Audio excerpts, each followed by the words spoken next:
How did a developed European nation become the catalyst for one of humanity's greatest catastrophes, World War II? How did Adolf Hitler manage to infect a significant portion of Germany's population with his radical ideas, driving them to commit heinous crimes? This was achieved through masterful manipulation of the masses' consciousness and emotions, leveraging emerging technologies. Today, we delve into this topic, 10 intriguing facts about Nazi propaganda. 1. Post-World War I Germany's plight. After World War I, Germany faced severe hardships. The Treaty of Versailles imposed substantial reparations, territorial losses, and military restrictions.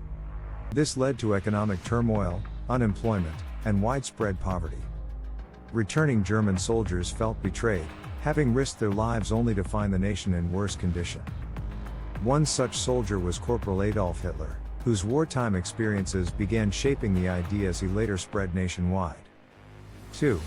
Hitler's observations on propaganda. During the war, Hitler observed Britain's use of propaganda to inspire its troops and demoralize German soldiers. They disseminated leaflets, brochures, and used loudspeakers to broadcast messages towards enemy trenches.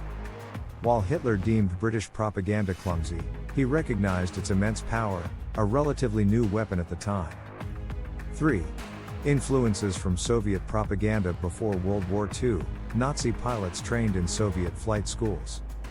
During their time in the USSR, they became acquainted with Soviet propaganda techniques. These methods were adapted to German realities and effectively implemented in Germany. 4. The Beer Hall Putsch and Mein Kampf. In 1923, as leader of the Nazi Party, Hitler attempted a coup known as the Beer Hall Putsch. The failed coup resulted in the deaths of 12 Nazis, and the arrest of its leaders. Hitler was charged with treason and sentenced to 5 years but served only 9 months due to good behavior. During his imprisonment, he authored Mein Kampf, My Struggle, which became the foundation of Nazi propaganda, outlining his autobiography, beliefs, and calls to action. 5.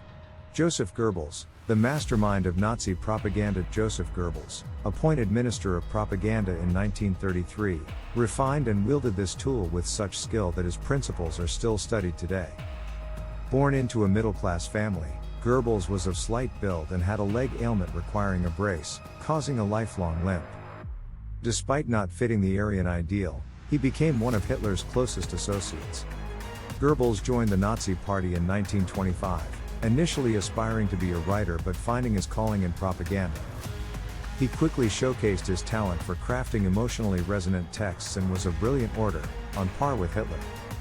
6. Control over media and culture. As Minister of Propaganda, Goebbels oversaw radio, films, newspapers, and publishing houses. He promoted Nazi ideals through these channels, emphasizing short, emotionally charged messages. He advocated for the mass production of affordable radios to ensure every German family could listen to official broadcasts. The press was strictly censored, with dissenting authors facing repercussions. Goebbels also established the Reich Chamber of Culture, encompassing filmmakers, writers, radio hosts, musicians, artists, and sculptors. Membership was mandatory for employment, effectively controlling German culture and media. 7. The role of cinema in propaganda. Germany's film industry was second only to Hollywood's. The Nazis utilized cinema for propaganda, though only 20% of films were overtly propagandistic, the rest were entertainment. Notable examples include I Accuse, 1941, addressing euthanasia. It portrays a woman suffering from multiple sclerosis who requests her doctor husband to end her life. The film aimed to sway public opinion on the Nazi euthanasia program. The Eternal Jew, 1940, depicting Jews as filthy and lazy, it sought to elicit disgust and justify the final solution. Filmed in the Warsaw Ghetto, it portrayed Jews living in squalor, reinforcing negative stereotypes. 8. Leni Riefenstahl's contributions. Leni Riefenstahl, a pioneering female director, created notable propaganda films. Triumph of the Will, 1935, showcased the Nazi Party's Nuremberg Rally, highlighting Germany's resurgence. Olympia, 1938, documented the 1936 Berlin Olympics, emphasizing German athleticism and infrastructure. Riefenstahl's innovative techniques, such as unique camera angles and dynamic editing, set new standards in filmmaking. 9. Indoctrination of youth. The Nazi regime indoctrinated youth through organizations like the Hitler Youth for Boys and the League of German Girls.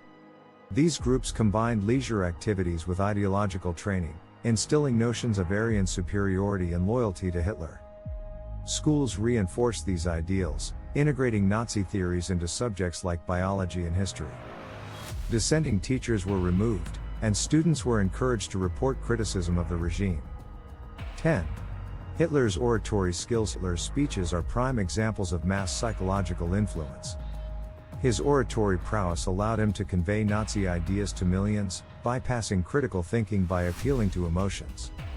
He tapped into collective grievances, fears, and aspirations, repeating slogans to cement them as truths. His dramatic delivery, with deliberate pauses and crescendos, heightened emotional responses, fostering a sense of unity and purpose among listeners. In conclusion, Nazi propaganda was a multifaceted tool that manipulated media, culture, and education to shape public opinion and behavior.